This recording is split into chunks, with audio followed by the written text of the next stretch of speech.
So ఇంకొన్ని comments ఉన్నాయి చదువుతాను. ధనంజయ్ గారు. సార్ మాది అనంతపూర్ డిస్ట్రిక్ట్. మా విలేజ్‌లో సచివాలయంలోకి వెళ్ళిన మా పేరుతో నోటీసు వచ్చాక అన్నీ కనుక్కుంటా. ఇంకా ఇలాంటి నోటీసులు రాలేదు. వస్తే మేమే మీ నెంబర్‌కి ఫోన్ చేస్తామంటున్నారు. మా పేరుతో నోటీస్ వచ్చాయా అసలు? నాకు ఇబ్బందిగా ఉంది. సరిగా నిద్ర లేదు. అయ్యో! దయచేసి అలాంటివి చేయబాకండి సార్. మీకు గతంలో రీఅసెస్మెంట్‌కి మీరు అప్లై చేసుకున్నారా? మీకు గతంలో నోటీసులు ఇచ్చింటే మీకు మళ్ళా రీఅసెస్మెంట్‌కి ఆ నెలలో మీరు అప్లై చేసుకుంటే మళ్ళీ మీకు నోటీసులు వస్తాయి. లేదంటే మీకు ఎంత పర్సెంటేజ్ ఇస్తారు. అందువల్ల అవన్నీ క్లుప్తంగా పెడితే మనకు ఒక ఐడియా ఉంటుంది. దాని ప్రకారం చెప్పడానికి కూడా ఉంటుంది.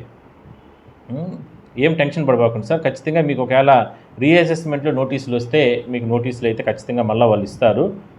అప్పుడప్పుడు మీరు అక్కడ సచివాలయం కనుక్కుంటానండి. నాగార్జున గారు సార్ మాది అన్నమయ్య జిల్లా సుండుపల్లి మండలం పొలిమేల గ్రామం సార్. మా తమ్ముడికి ఇంకా ఇవ్వలేదు సార్. రీవెరిఫికేషన్ ఇస్తారు సార్. నెల్లూరు జిల్లా కొండయ్య గారు సార్. నెల్లూరు జిల్లా మాది నా పేరు దేవరకొండ జాలయ్య. ఇంకా నాకు నోటీసు రాలేదు సార్. నేను సచివాలయం సిబ్బందిని అడిగాను సార్. ఇంకా రాలేదని చెప్పారు సార్. నా పింఛన్ ఉంటుందా లేదా అసలు? అయ్యో అట్లా లేదు సార్. పింఛన్ 100% వస్తుంది. మీరు అట్లా ఎప్పుడూ ఆధారపడబాకండి. పింఛన్ 100% వస్తుంది. రీవెరిఫికేషన్ అనేది చాలా సమయం పడుతుంది. ఇంకా కొద్ది రోజులు పడుతుంది. దాని తర్వాత ప్రభుత్వం ఒక నిర్ణయం తీసుకుంటుంది. అప్పుడు కూడా దాని రకరకాల ఆలోచనలు అన్నీ అంటే నేను కొన్ని చెప్పలేను. ఎందుకంటే పబ్లిక్గా నాకున్న ఇన్ఫర్మేషన్ ప్రకారం కొన్ని చెప్పకూడదు, చెప్తే బాగుండదు. కాబట్టి అందరికీ ఆల్మోస్ట్ మంచి జరుగుతుందనేది నాకున్నటువంటి సమాచారం. దయచేసి మీరు ఇట్లా నిద్ర రాలేదని, టెన్షన్ పడుతున్నామని ఇట్లా రకరకాలుగా మీరు ఎవరు బాధపడబాకండి. మంచి జరుగుతుంది. చూద్దాం, వెయిట్ చేద్దాం. ఎందుకంటే నేను ఏదైనా కామెంట్స్ చేశాను అనుకో, మళ్ళీ నన్ను రకరకాలుగా ట్రోల్ చేస్తారు. కాబట్టి సమాచారం అయితే మీకు అందరికీ మంచిగా జరుగుతుందనేది నాకు 100% ఉంది. చూద్దాం. హేమలత గారు సార్ మాది శ్రీకాకుళం జిల్లా. మాకు నోటీసులు ఇవ్వలేదు. ఇస్తారు మేడం తప్పకుండా. Narasimha Chowdary I am asked the grama sachivalayam staff but not given నోటీసులు ఇస్తారు సార్. కొండలరావు గారు సార్ నమస్తే సార్. మాది శ్రీకాకుళం జిల్లా సార్. కొత్తూరు మండలం కొత్తూరు గ్రామం సార్. నేను 8/10/2025 తేదీన నుంచి మా సచివాలయంకి వెళ్ళి మా వెరిఫికేషన్ నోటీస్ కోసం ప్రతిరోజు అడుగుతున్నా సార్. ఇంకా రాలేదు అని చెప్తున్నారు. మేము ఏమి చేయాలి సార్? ఏం కాదు సార్, నోటీసులు ఇస్తారు. అప్పటి వరకు మీరు కనుక్కుంటూ ఉండండి. వాళ్ళకైతే నోటీసులు ఇవ్వకపోతే వాళ్ళదే ప్రాబ్లం. సచివాలయం స్టాఫ్ అయితే ఇరుక్కుంటారు రేపు పొద్దున.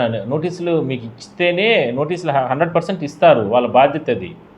కాకపోతే అడుగుతూ ఉండండి. మీరు టచ్లో ఉండండి, కలుస్తూ ఉండండి. దాని తప్పేం లేదు. కానీ ఎందుకంటే కొన్ని చోట్ల ఏం చేస్తున్నారు అంటే ఈ సచివాలయం స్టాఫు వాళ్ళు నోటీసులు వచ్చినా కూడా వాళ్ళ సర్వర్లో వాళ్ళు చూసుకోకుండా, పట్టించుకోకుండా దానిపైన నిర్లక్ష్యంగా ఉంటున్నారనే ఆరోపణలు ఉన్నాయి.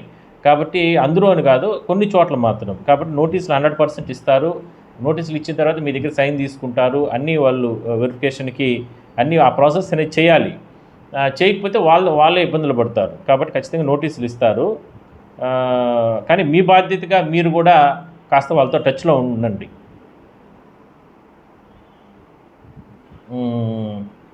నెక్స్ట్ వచ్చి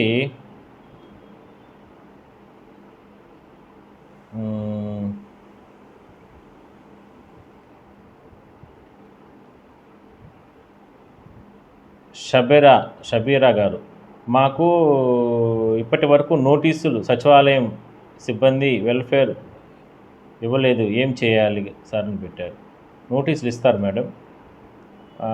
అప్పలనాయుడు మాది వైజాగ్ ఇంకా నోటీసు రాలేదు సార్ అని పెట్టాడు.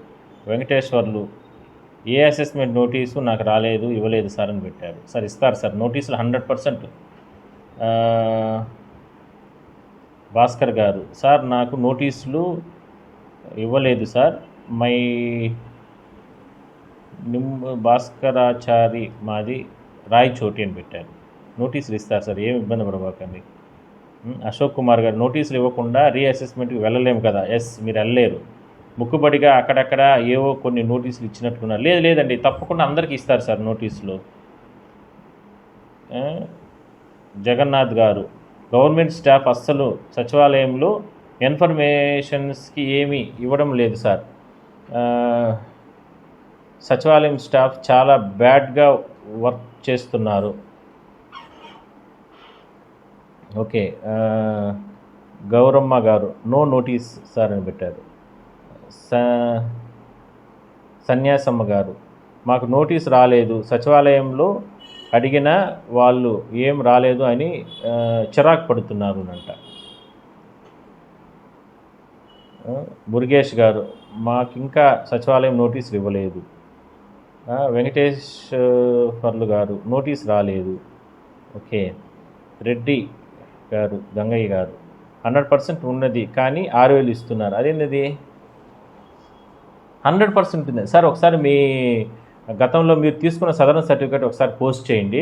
ఆ విషయాన్ని ఏ ఊరు, ఎక్కడ, ఏ ప్రాంతం అనేది మీరు ఒకసారి పోస్ట్ చేయండి. దాన్ని మేము అధికారుల దృష్టికి కూడా మేము తీసుకెళ్లే ప్రయత్నం చేస్తాము.